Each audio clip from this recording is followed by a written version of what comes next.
we'll see what happens.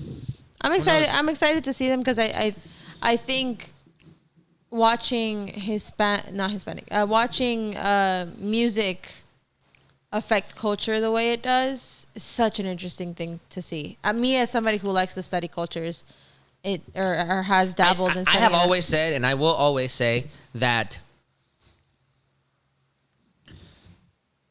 art is the most underappreciated, but it's just simultaneously.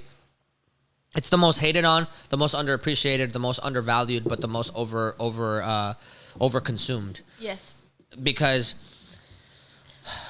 art will always tell you how a culture's doing, and how subcultures are doing, how the zeitgeist is happening. Because art doesn't really care about boundaries. It doesn't really care about politics. It doesn't really care about money.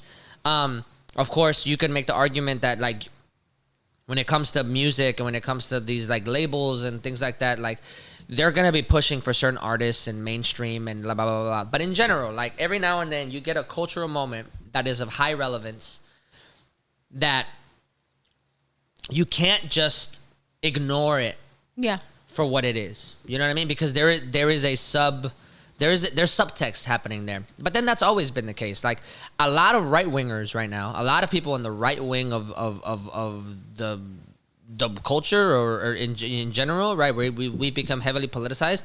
They have become more and more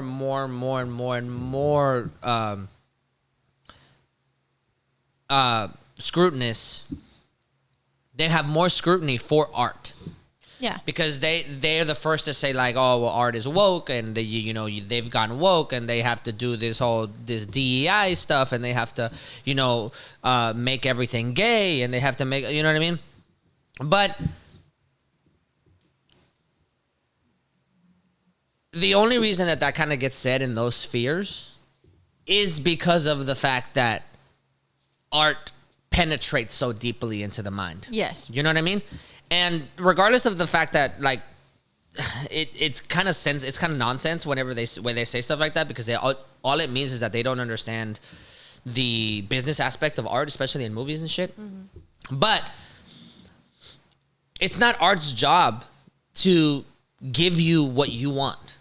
It's literally not. You know what I mean? Like, it's not an artist's job. If you wanted to go make, I mean, like the Daily Wire has made movies that are like non-woke, that are like, and the movies suck. The movies suck ass. And it's not because the art or the direction or the director of photography doesn't know what he's doing or this and that.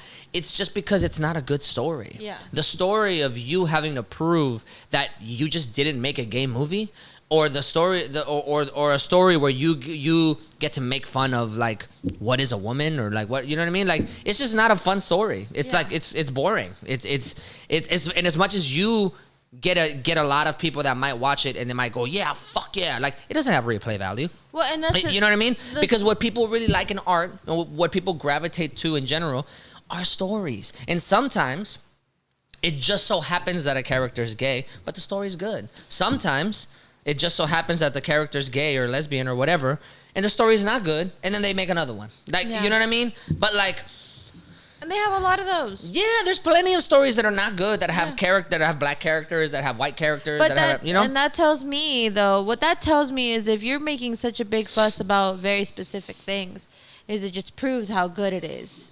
I mean, anything good to me. An example of this is being like the right wing's agenda on,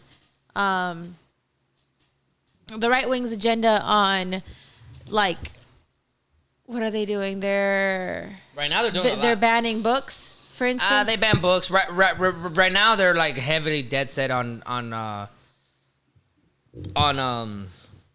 going against Kamala.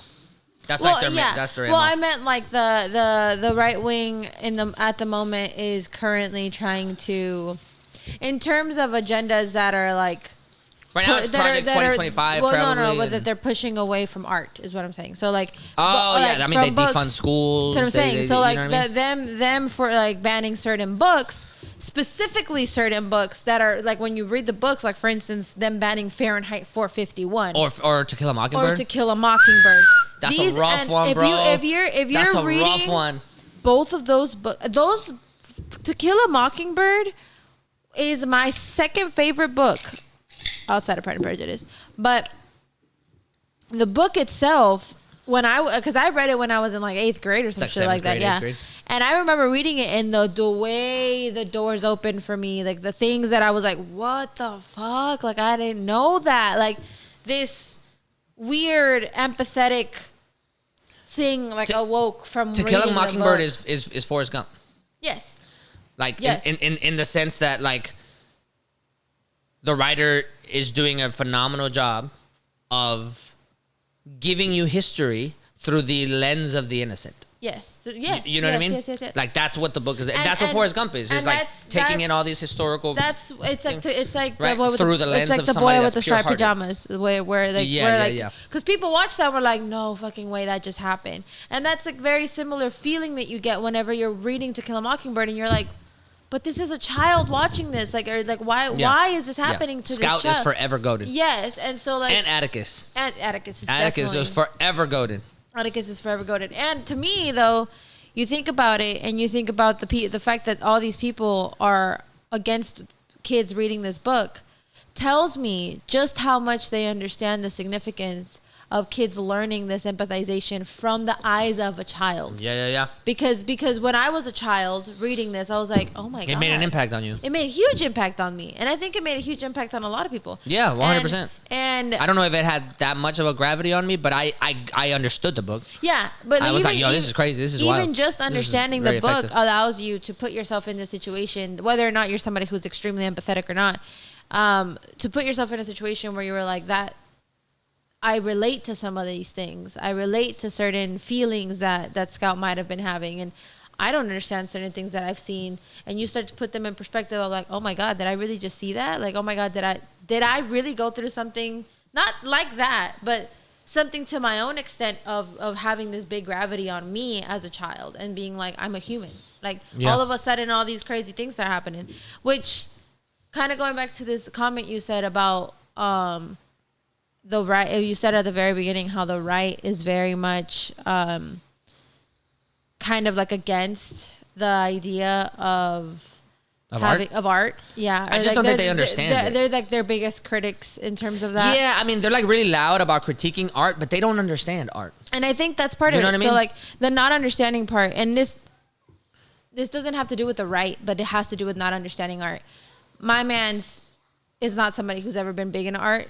Mm-hmm. And he's not right by any means, but he is definitely somebody who's never really been exposed to art. So he had some kind of like absent-minded critiques about art. And I was like, I asked him one time, I was like, why are you saying that about the Met? Right? And he goes, oh, it's just about these rich people, yada, yada, yada. And I'm like, but do you know what the Met is? Like, do you know what like the Met actually is? And he's like, what do you mean? I'm like, you know what the Met Gala is, but do you know what the Met is? And do you know why they make the Met Gala? Like, what the whole purpose of it is? He was like, I don't know. And I was just like, all right, well, let me let you know.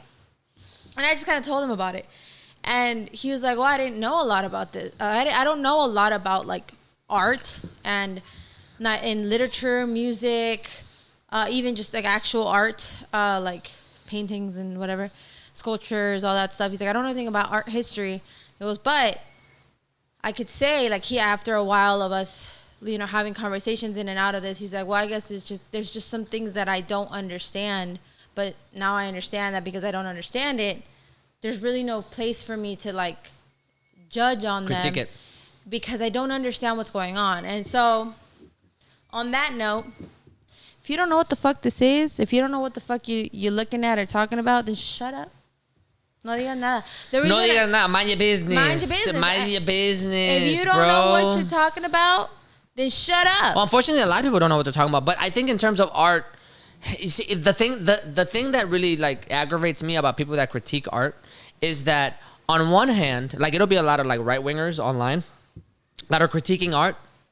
But they're like using cameras. They're using they have like studio equipment. They're like all of the tools that they use could presumably be used to tell a story, to tell a beautiful story that they wanted to tell, and instead they they bash art forms. Yeah. And I Like I think like the ultimate art. irony is like people that like make these cameras, people that make these microphones, They're people artists. that make the like they're not people that are making this with the intention of like driving a political agenda. They're people that make this because they're like somewhere along the lines there's going to be a person that's going to be able to use this as a tool to be able to like really command some sort of attention, but that's not just for talking. It'll be a like transcendent art, like very like high caliber artistic way of being able to like really captivate people. And without me making this, without this existing, that we might be absent that person. We might be like we might like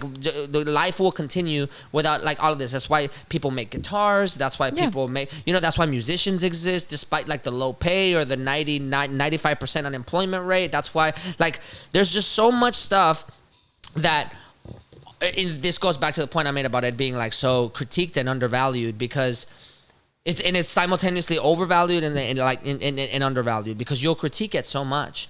Oh my God, Disney went woke. Oh my God, this is blah blah blah. Oh my God, this is like all this ridiculous like very like audience capture.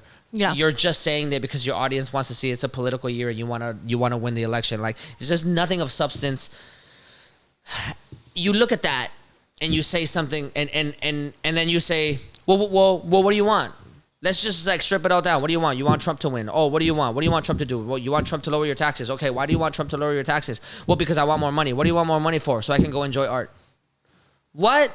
So that you can go have a picnic with your, and then see the sunset and be like, look how beautiful. And then you'll say some dumb shit like, look what God painted. Like, no, like funny. Humans could have painted this. Yeah, they do. You know what I mean? Humans recognize the beauty that you're looking at, and then they transfer that energy and they make something beautiful out of it. And then you go in and enjoy it. And yes, are there super rich, snooty, pretentious people that go to the MoMA and then try to buy, or that have like, are there these super rich people that try to like hide their money in assets or park their money in assets like art or watches or you know, they have a Picasso in their house just so that like one day they can sell it and it's not taxed gains. Like, sure, people are playing the capitalism game. Yes, 100%. but so are you. But so is the average Joe. Everybody's part of the system. Everybody's so like, playing. Yes, people are playing the capitalism game, but it doesn't change the fact that some of the things are very important things in history,